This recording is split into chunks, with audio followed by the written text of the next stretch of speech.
we do a call on game day every Monday, and Coach Saban's on the call. And one of the things he's really passionate about is your guys' new reality of your world, which is how do you have investment from players who aren't there for 3 or 4 or 5 years. They're there for a few months, maybe a couple years. So when you get into these Kirby having a tough loss or BK having a tough loss, it's different in 2025 to come into the locker room or into your team room on a Monday and talk about what we can still do, because you wonder, are guys that haven't really been through the suffering in a program, do they still have the same pride and buy-in to the program so they have some resiliency to them? How do you haven't had to navigate those waters yet this year, but I know you did last year. What do you think of that for fans? Just try to give perspective about what it's like having players. I don't know how many new players you have personally this year, but what it's like having guys that are just, they come in, they might be on their way out, as opposed to guys that are in the past, just they've been there 3, 4, and 5 years. Yeah, I just accept it for how it is and what it is now. And so I don't sit around and complain about it or expect them to be different. You're not going to have this team now at these places where every player is passionate about where they're playing and just going to give their all no matter what, because I wanted to go to Ohio State when I grew up and this is where I wanted to play. It is what it is. And there's independent contractors, and so I talk to them a lot about that, and I try to get them. And I said, we understand this is not the role that you wanted right now. Like you came in thinking this and you're just on special teams. But I treat it more like the NFL and say, but you need to do your job, because what you really want is you want to get to the NFL, or you want to get a new contract here, or go in the portal and get a new contract somewhere else. Well, guess what? The best way you do that is to play really well in the snaps that you have. So I just look at it as it is what it is. It's much more of a business now. And I try to understand how they feel about it, instead of going, hey, you guys all have to buy in no matter what, you have a great attitude and you be excited to play, even if you're only playing 3 snaps of special teams, even though you started at the place before you transferred here. So I just try to be realistic. Yeah, no, I appreciate that. I'm just wondering, is it hard to, what fans I think sometimes underestimate is the ebb and flow of emotions of a football season. And how challenging it is to bring your A game. It's almost impossible to bring your A game every single week. And I'm just curious of the psychology of trying to always get your guys. What do you get them to like buy into? What do you get them to? Sounds like you get them to buy into more of an individual. Hey, you need to you want to help yourself. You got to do what you do. We're asking you to play on special teams right now. Like that's where you try to tap into them. It's no longer about, hey, we're Ole Miss, and this is what we do together. We're a team. This is because maybe that doesn't resonate. Maybe it does for some guys. Maybe it doesn't for others. Yeah. Well, think about how different the world is now. Of college football. Like we just went and played LSU, and I'm looking at, we have 3 players on our team that were just on LSU in this rivalry on the other side. And so and they all want to come and be the star of the game and everything. And so like I commend Logan Diggs, Logan Diggs, here's a 5-star player that's been at Notre Dame, been at LSU. And hey, Logan, you're not starting. This Kewan Lacey's starting and he's playing really well, but you got to be ready. So when you go in, you scored a touchdown like you did in the game. And so it's very different. And I do think you're going to continue to see more upsets as this moves, because teams are going to be up and down. It's really hard. The dynasty days are over. I feel like, you look at like what Alabama was, what Georgia had a couple. Yeah. What Georgia was. And now, and there's evidence, like I've talked about this with Kirby, like think before where he could collect these players and they were all there. They all wanted to go there.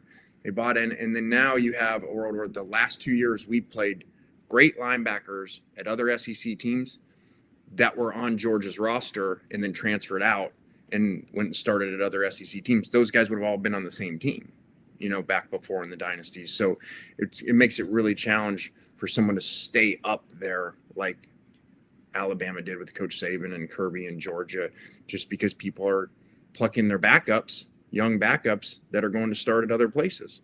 Yeah, And it's so understandable. interesting to hear you say, because that is a professional football mentality. The mentality of it doesn't matter that we're here at Ole Miss because we didn't grow up thinking about the rivalry between Ole Miss and someone else. We're here because we are trying to make money and get to the next thing. And so individually, I have to be motivated to play to the best of my ability at whatever it is they give me an opportunity to do. Because if I do that, then I'll get more opportunities here, but I'll also get an opportunity to play somewhere else if I'm not good enough to play here.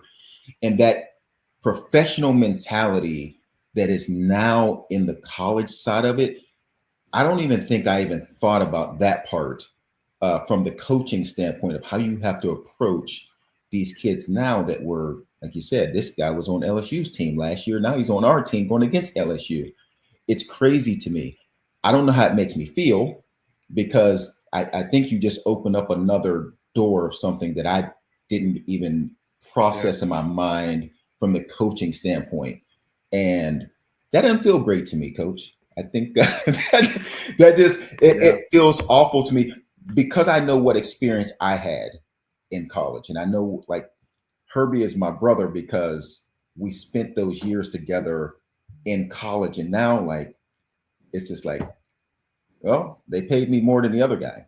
And now I'm here with you guys for a year. Now I might leave. That makes me so sad for some of these guys. It's like when they do the breakdown and they're like, these are all my brothers, and they're like, all right, team on three, and they're like 1, 2, 3 team, and then they're cannonballing into the portal as soon as it opens. Yeah. Well, but Joey, I felt the same way, but then it was like, okay, I can keep being upset at that, or I can, embrace it from a standpoint of, okay, this is how they think. And like our assistant coaches complain about, man, that guy, man, he's just going to leave us for more money. And I'm like, wait, you guys do the same thing.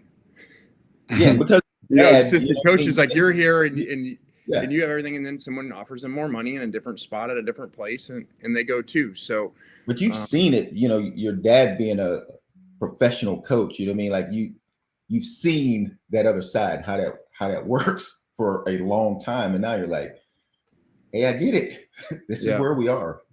That is why I think, if it gets finalized, going from, I don't even know where it's at today, but going from 2 windows to 1, I think helps a tiny bit. Just because think about these kids, and now they have this access to money, and most of them think that that's going to solve all their problems if they get money. Then everything's going to be great. And little do they realize that's not going to happen. And so now, twice a year, every time you don't like something your coach says, you don't even like your reps in a scrimmage in the spring, oh, well, and other places are calling you saying, oh, come here, you get this, and then okay, well, I can go into that. It's like almost like parents and they're disciplining their kids. If the kid could always go move somewhere else, that wouldn't go really well.